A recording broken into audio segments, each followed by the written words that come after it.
Hello friends, welcome to my channel. இன்னைக்கு நம்ம ரவையும் தேங்காயும் வச்சு நல்லா அருமையா ஒரு ஸ்வீட் செய்ய போறோம். எப்படி செய்யறதுன்னு பார்க்கலாம் வாங்க. இப்போ ஒரு panல ஒரு கப் வெல்லம் சேர்த்துக்கலாம். நான் அதுல கொஞ்சம் மிச்சம் படுத்திருக்கேன்.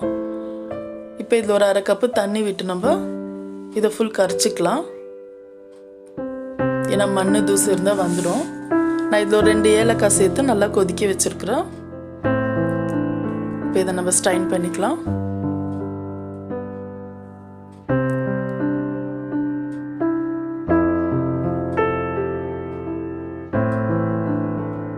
இப்போ மறுபடியும் நம்ம வெல்லத்தை சேர்த்து நம்ம கொதிக்க வச்சுக்கலாம். ஒரு 4 டேபிள் ஸ்பூன் தேங்காவை துருவி வச்சிருக்கிறேன், அதை சேர்த்துக்கலாம். இது ஒரு நிமிஷம் போல ஆகட்டும், நல்லா வேகணும். இப்போ பாதாம் முந்திரி ஒரு 1/4 கப் கலக்காய் வறுத்த கலக்காய் வச்சிருக்கிறேன். இதை நம்ம அரைச்சிட்டு வந்துடலாம். இப்போ ஒரு பேன்ல நம்ம இந்த தேங்காவை வறுத்துக்கலாம். இது ஒரு 1/2 முடி தேங்காய் நான் பின்னாடி இருக்கிற ஓடெல்லாம் எடுத்துட்டு மிக்சியில் ட்ரையாக அரைச்சிருக்கிறேன். இதை நம்ம தண்ணி வத்துற வரைக்கும் நம்ம பேனில் போட்டு நம்ம இதை நல்லா ஈரப்பதம் போகிற வரைக்கும் நம்ம வறுத்துக்கலாம். இப்போ இது ஒரு பக்கம் இருக்கட்டும். இப்போ ஒரு பேனில் நம்ம 1 கப்பு ரவை சேர்த்து இதை நல்லா வறுத்துக்கலாம். மிதமான தீயில வச்சு ரவை நல்லா வறுபட்டோடனே நம்மளுக்கு மெலிஸ் ரவை கிடைக்கலன்னா மோட்டா ரவை தான் இருந்துச்சுன்னா நம்ம ஒரு சுற்றிக்கலாம் மிக்சியில். இப்போ பால் சேர்த்துக்கலாம்.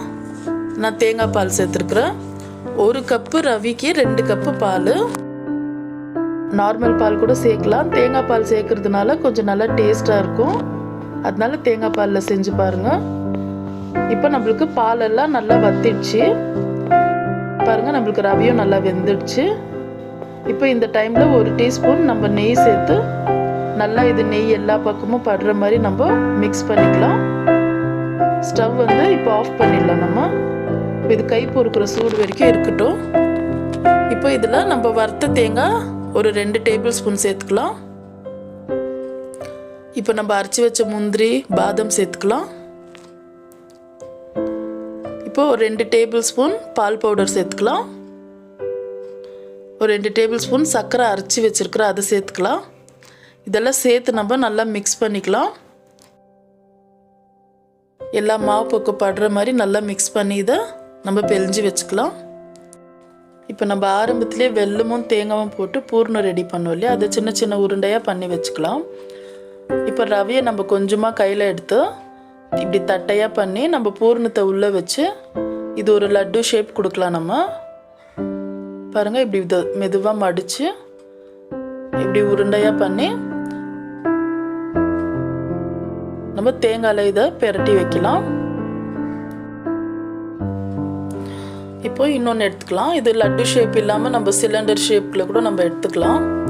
நம்மளுக்கு எப்படி வேணுமோ அப்படி நம்ம செய்யலாம். இப்போ இதையும் நம்ம நல்லா தேங்காயில் பெரட்டி இப்படி ஒரு லட்டும் பிடிச்சி நம்ம இப்படி தேங்காயில் பெரட்டி வைக்கலாம். அவ்வளோதான், நம்ம லட்டு ரெடி ஆயிடுச்சு.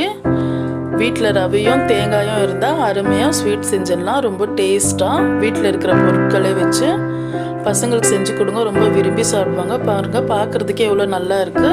இதை கண்டிப்பாக ட்ரை பண்ணுங்கள். ட்ரை பண்ணி எப்படி இருக்குன்னு பார்த்து எனக்கு கமெண்ட்டில் சொல்லுங்கள்.